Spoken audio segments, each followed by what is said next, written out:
calabrese, do the mambo like a crazy with it.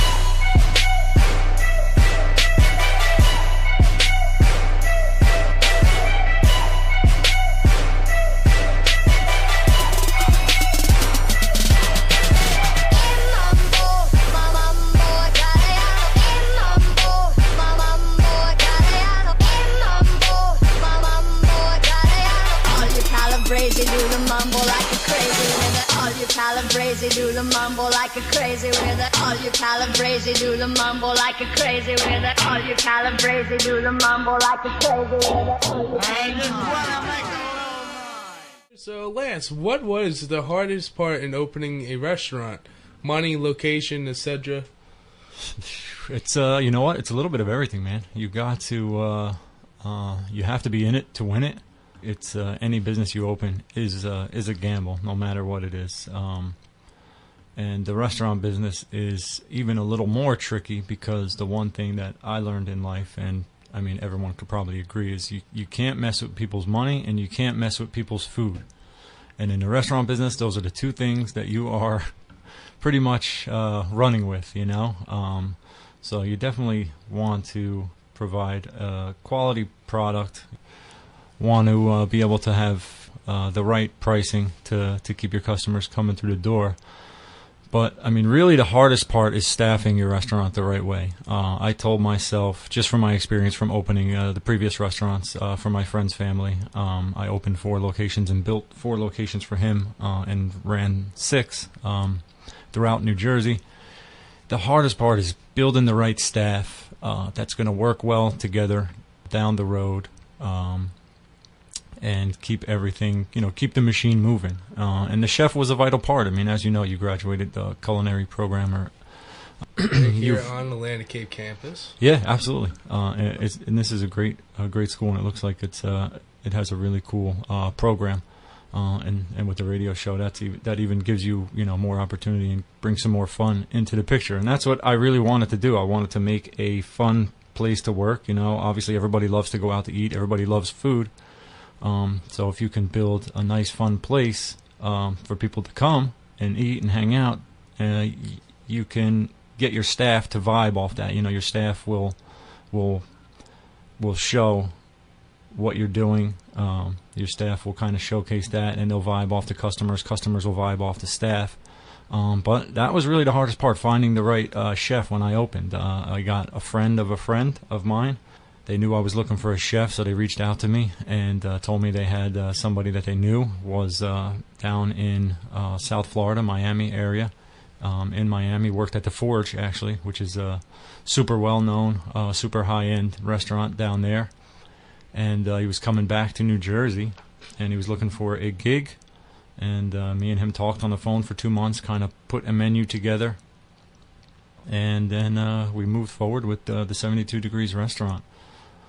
So staffing is definitely a big vital part of opening any kind of business, especially a restaurant. And then obviously you get into, you know, your money and your location. You can never have enough money in life in general, but like the old saying goes, money never grows on trees. That's it, man. But location too, man. If you can find a cool location where we're at over in Manahawkin, it's a really nice community.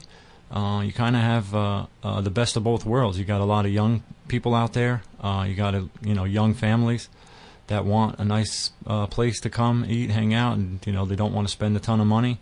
And then you have there's a couple retirement communities out there. People that are done working and they're in that point in their life where they just want to enjoy life, have fun. Got a lot of good feedback from them. And they appreciate a nice restaurant, a nice place to come eat. And actually, it's even better than the best of both worlds because you have the third part of the equation, which is all the summertime traffic. We're about maybe a mile away from Long Beach Island, which is a super popular summer destination, vacation destination. A lot of beautiful homes out there, a lot of really nice people that come down to enjoy their summer, and they've really taken to the restaurant, and we've definitely been lucky, man. We've definitely been blessed. I got a great staff. We got really good customers. So looks like we're gonna grow pretty well down there. Yeah, definitely. I can see the potential in the place. Yeah, man. It's a nice vibe. So, and how does your family affect with having to own a restaurant? I mean, I know you're a family man. You have a wife and 2 kids. Yeah, man. Always been a family man. But family with the opening of business, especially a new business, it can affect your family as far as your timing. When you do have kids and you have stuff to go to, or events at school, or just family affairs. If you're wrapped up, especially in a restaurant business, which is a 7-day kind of open to close business, it can just throw your timing out of whack. It can, get your schedule a little hectic. But I definitely have the support of my family. My brothers, my sister, my mother, kind of did it for them. Had a humble childhood, and was able to make something nice for myself, and make my family proud, man. And then for my kids, when they grow up, they'll have something cool to learn from. It's going to be a learning experience for them. They see what it's like to work hard, to get up in the morning and be able to build something and start a business. So it can be a really good learning experience, because there's more than just one entity to the restaurant. There's the work, there's the preparation, there's the business end of it, there's the creativity part of it, there's the customer service part of it, and then the business end. So there's a lot you can learn from being in the restaurant business, as I learned from a very good friend of mine running his company and his locations. So I think it'll be good for my family, but definitely can affect your scheduling for sure. Yes, definitely. Even with mine, being a chef, it's the crazy hours that we put into it.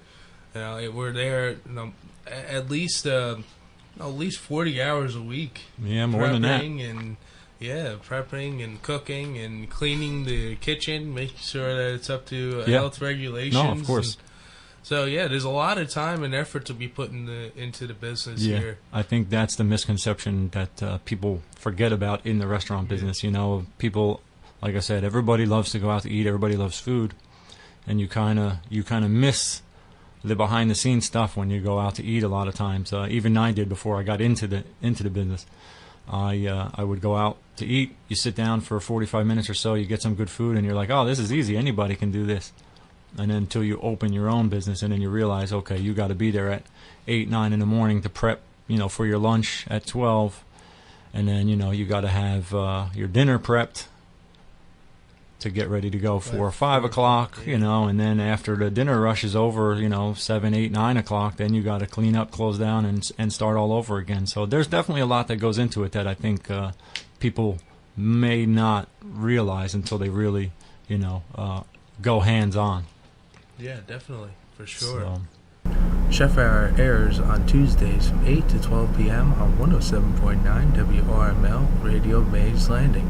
You can tune in to us at 107.9 WRML.org or on TuneIn Radio 107.9 WRML-LP.